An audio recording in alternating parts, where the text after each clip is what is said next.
Hello students, पिछली class में हम लोग ने स्टडी किया था स्ट्रक्चर ऑफ HIV वायरस और आज हम लोग स्टडी कर रहे हैं mode of action of HIV virus. तो गौर कीजिएगा ध्यान से कि HIV में GP 120 यानी 120 एक प्रोटीन्स होता है, यानी प्रोटीन्स का कोटिंग होता है HIV में, इसका नाम होता है GP 120। अब हम लोग देखा जाए स्टार्टिंग से, गौर कीजिए ध्यान से कि HIV एक रेट्रोवायरस होता है। HIV एक रेट्रोवायरस है और इसके पास जो न्यूक्लिक एसिड होता है वो RNA होता है। ये RNA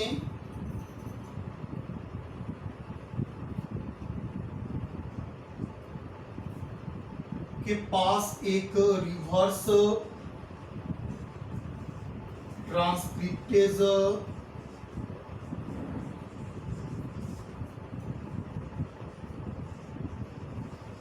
एंजाइम्स होते हैं,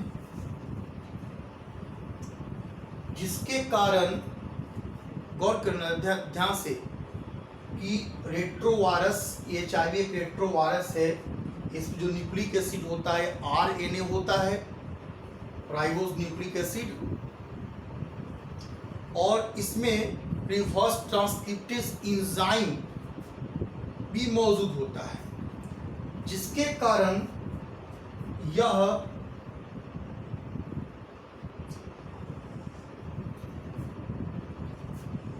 हमारे अंदर T4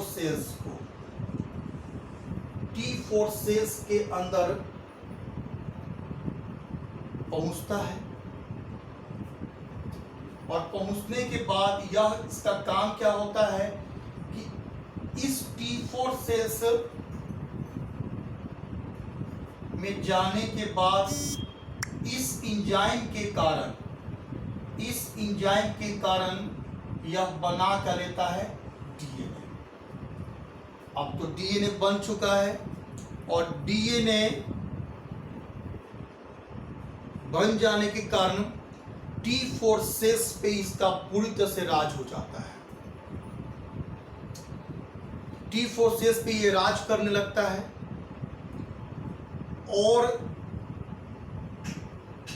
धीरे धीरे ये पूरे T4 सेल्स को एक्टिविटी को समाप्त कर देता है, जिसके कारण हमारे अंदर इम्यून सिस्टम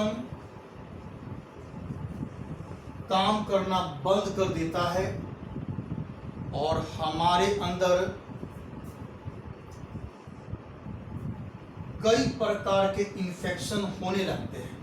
मैं पहले भी बता चुका हूं कि HIV का काम होता है इम्यून सिस्टम को डैमेज कर देना, और जब इम्यून सिस्टम डैमेज हो जाता है तो कई प्रकार के infection, bacterial infection, viral infection, protozoan infection हमारे बॉडी में होने लगते हैं।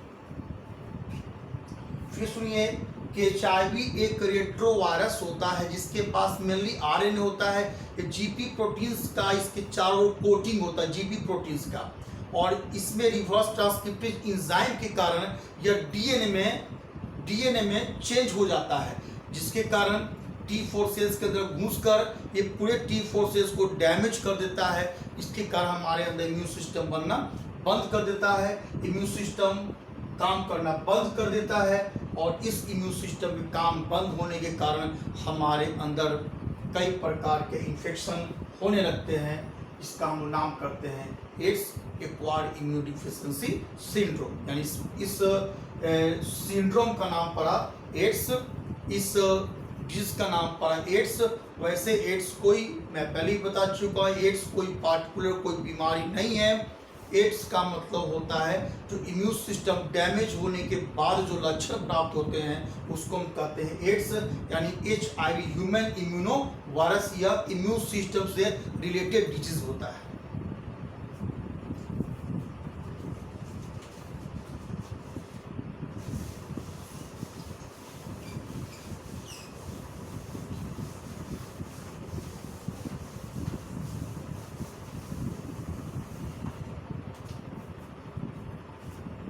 Transmission of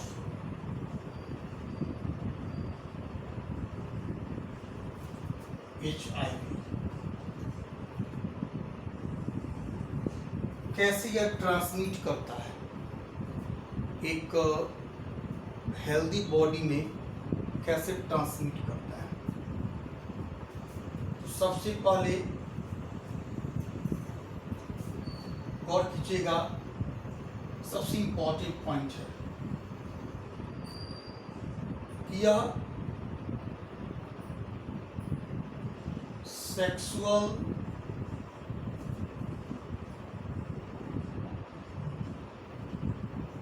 रिलेशनशिप, यानी अगर किसी पार्टनर को, चाहे वो मेल हो या फीमेल हो, इन दोनों में किसी भी पार्टनर को अगर HIV से इन्फेक्टेड है, ये दोनों में कोई भी पार्टनर HIV से इन्फेक्टेड होता है, तब अगर मेल को है तो फीमेल के पास चला जाएगा, फीमेल के पास है तो मेल के पास चला जाएगा।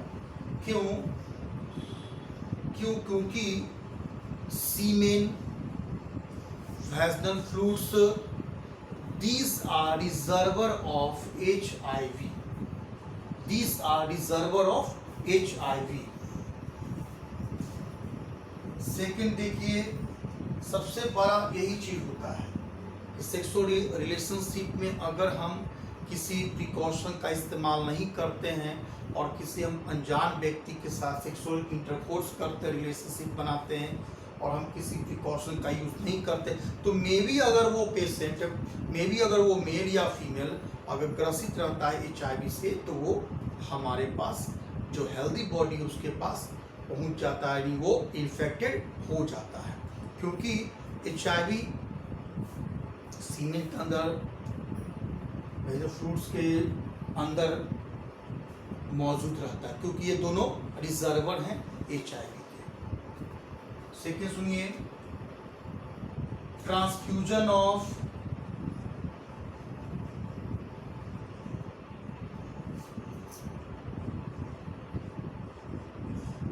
ब्लड।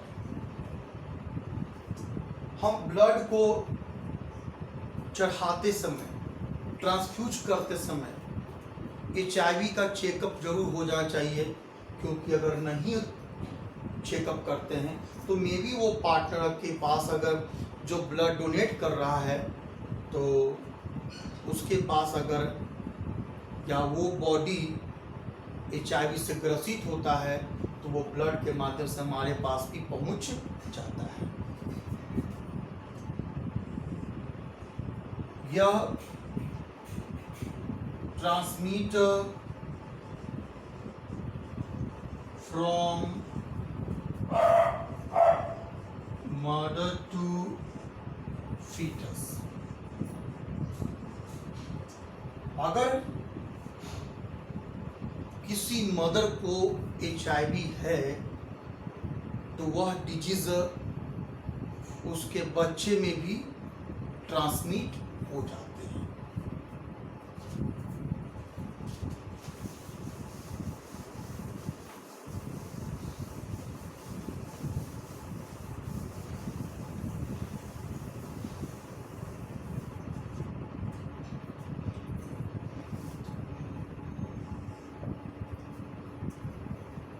यह यूजेस ऑफ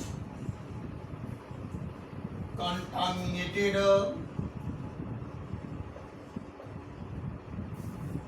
नीडल्स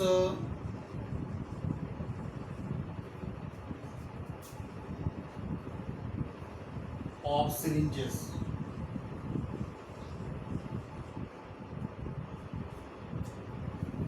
अगर हम आजकल डिस्पोजेबल सिरिंज का हम लोग यूज करते हैं, पहले इसका यूज नहीं होता था। तो मान लीजिए किसी को हम अगर HIV पेशेंट में अगर हम वो यूज किए हुए हैं और उस नीडल्स को हम अगर उस सिरिंज को अगर हम फिर पुनः किसी दूसरे बॉडी में अगर यूज करते हैं तो इसके द्वारा भी ट्रांसमिट हो जाता है HIV।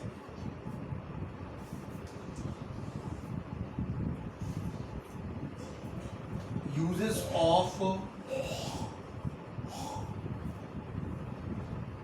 कंटामिनेटेड बॉडी पिना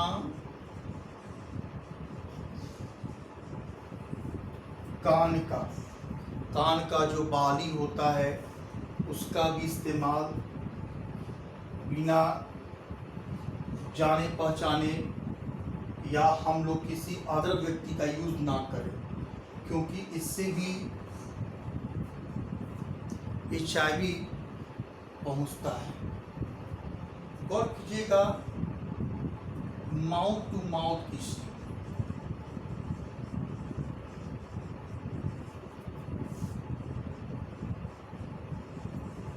याद रखिएगा कि हमारे स्लाइवा में भी HIV होता है।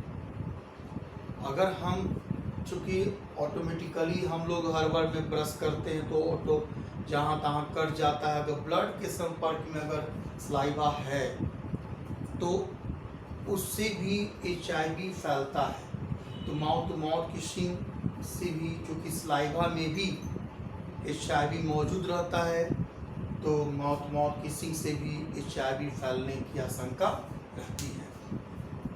ठीक से इसको देखिए।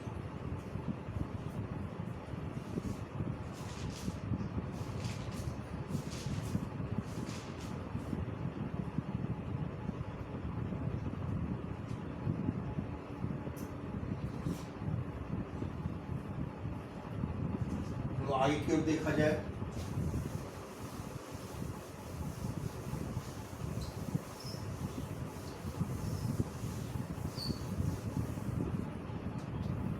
आर्टिफिशियल इंसेमिनेशन, यह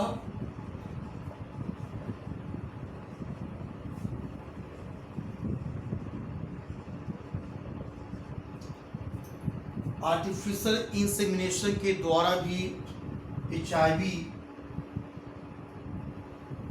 ट्रांसमिट होता है।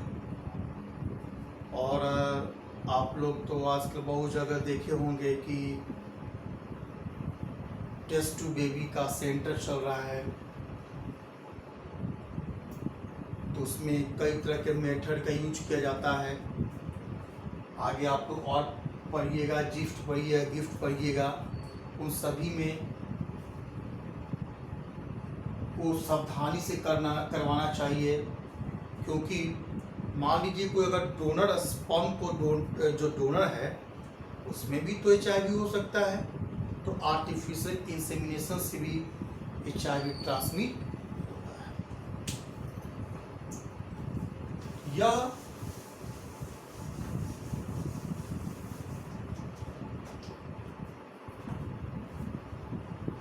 इट कैन नॉट ट्रांसमिट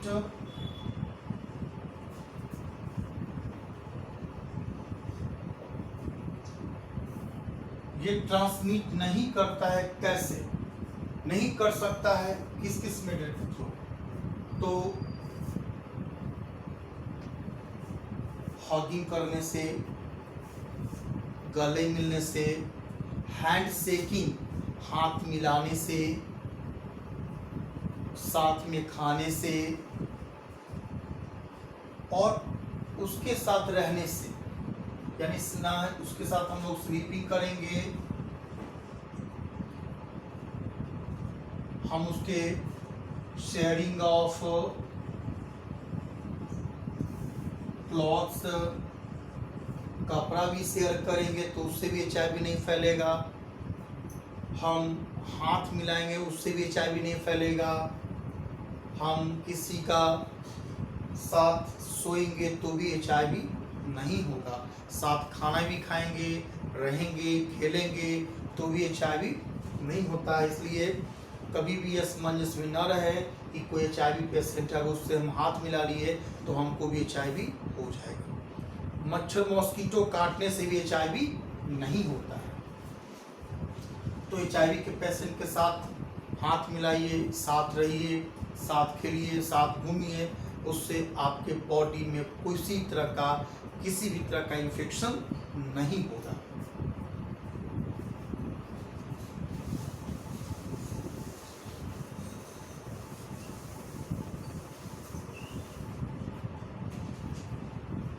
अब देखा जाए क्या कि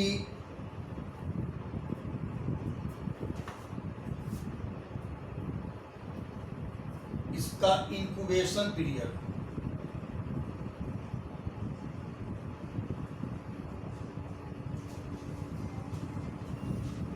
वैसे तो 6 मंथ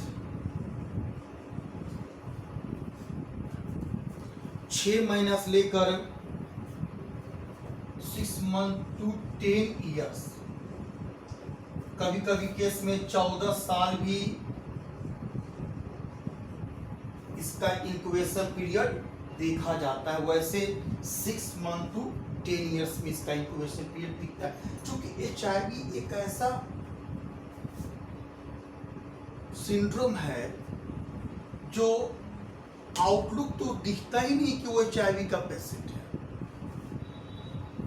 उसको समझना पड़ेगा आपको। अब कैसे हम इसका थोड़ा सिम्टम बताएंगे तो समझ में आएगा कि कैसे किस तरह के पेशेंट को देखे तो हम समझ जाए कि वो HIV ग्रसित है। तो कुछ हम इसका सिम्टम बता रहे हैं।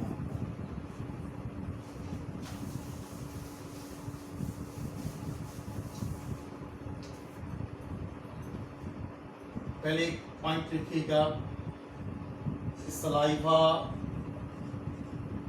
सीमेन, blood, lymphocytes,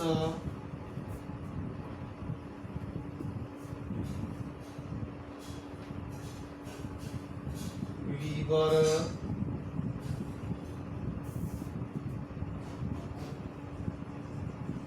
these are reservoir of HIV।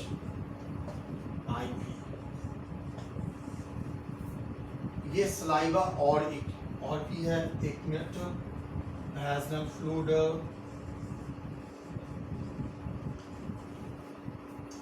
ये सब सलाइवा हो गया, सीमेन हो गया, ब्लड हुआ, वैजनल फ्लूइड हुआ, लिम्फोसाइट्स हुआ, लीवर हुआ, ये सब है ना रिजर्वर है किसके? HIV के। These are reservoir of HIV। गौर कीजिए।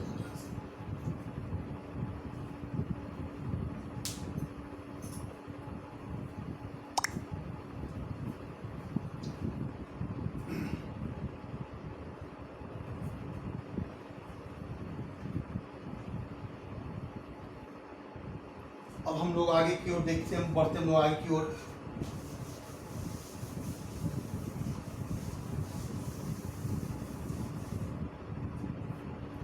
और आप लोग अगर वीडियो देखते हैं तो कम से कम लाइक कीजिए, शेयर कीजिए, क्योंकि इसमें कोई किसी भी तरह का कोई एडिटिंग नहीं होती है, टोटल इसमें नेचुरल पढ़ाई होती है। तो सिम्टम्स ऑफ HIV।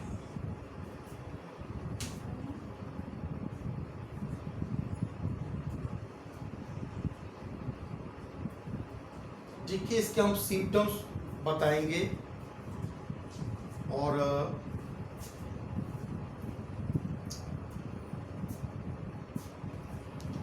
आप लोग का हम हमेशा छोटा वीडियो बना के भेज रहे हैं ताकि आप लोग इसको सही से स्टडी करें। और ज़्यादा हम लंबा वीडियो नहीं बनाते हैं, इसलिए ताकि लंबा वीडियो को स्टूडेंट लोग देखना नहीं चाहता है। शॉर्ट क्लिप भेजते हैं आप लोग, तो आप पढ़िए, स्टडी कीजिए, और जो भी प्रॉब्लम हो आप हमें कमेंट कीजिए और शेयर कीजिए और सब्सक्राइब कीजिए।